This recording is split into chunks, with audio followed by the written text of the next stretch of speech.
Mega ఫ్యామిలీలోకి మరో వారసుడు రావటంతో వారి ఆనందానికి అవధులు లేకుండా పోయాయి. అటు నాగబాబు ఇటు చిరంజీవి అయితే మనవణ్ణి చూసి తెగ మురిసిపోతున్నారు. వరుణ్ తేజ్ కు కొడుకు పుట్టాడనే విషయం తెలియటంతో మెగాస్టార్ చిరంజీవి తన షూటింగ్ ను కూడా ఆపేసి పరుగున హాస్పిటల్ కి వచ్చి గ్రాండ్ సన్ ను చూసి పరవశించిపోయారు.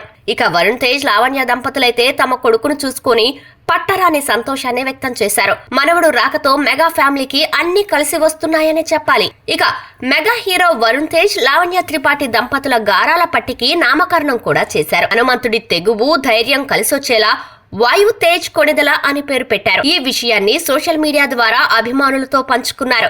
దేవుడు తమకు ప్రసాదించిన గొప్ప వరానికి పేరు పెట్టామని వరుణ్ తేజ్ 27 సెకండ్ల వీడియోతో పాటు పిల్లాన్ని ముద్దాడుతున్న ఫోటోను షేర్ చేశాడు. హనుమంతుడి అసామాన్యమైన బలం, శ్రీరాముడి పట్ల అంచలమైన భక్తి, హనుమాన్ ధైర్య సాహసాలు వాయు తేజ్ అనే పేరులో ఉన్నాయని ఆయన ఆ వీడియోలో వివరించారు. ఇది చూసిన మెగా ఫ్యాన్స్ ఫుల్ ఖుషి అవుతున్నారు. 2017లో వరుణ్ తేజ్ లావణ్య త్రిపాఠి కలిసి నటించిన మిస్టర్ సినిమాలో ఏర్పడిన పరిచయం కాస్త ఆ తర్వాత ప్రేమగా మారింది. వారిద్దరూ లవ్ లో ఉన్నారనే విషయం ఎక్కడా రివీల్ కాలేదు.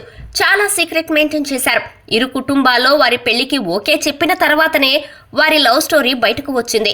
దాదాపు 6 ఏళ్లు లవ్ లో ఉన్న ఈ జంట 2023 నవంబర్ 1న ఇటలీలో చాలా గ్రాండ్ గా పెళ్లి చేసుకుని ఒకటయ్యారు. వారి అన్యోన్య దాంపత్యానికి గుర్తుగా ఈ ఏడాది సెప్టెంబర్ 10న హైదరాబాద్ లోని రెయిన్బో ఆసుపత్రిలో లావణ్య పండంటి మగబిడ్డకు జన్మనిచ్చింది. ఈ వార్త తెలిసిన వెంటనే మెగాస్టార్ చిరంజీవి మనశంకర వరప్రసాద్ గారు సినిమా సెట్స్ నుంచి నేరుగా హాస్పిటల్ కి వెళ్లి వరుణ్ లావణ్యలకు విషెస్ తెలిపారు.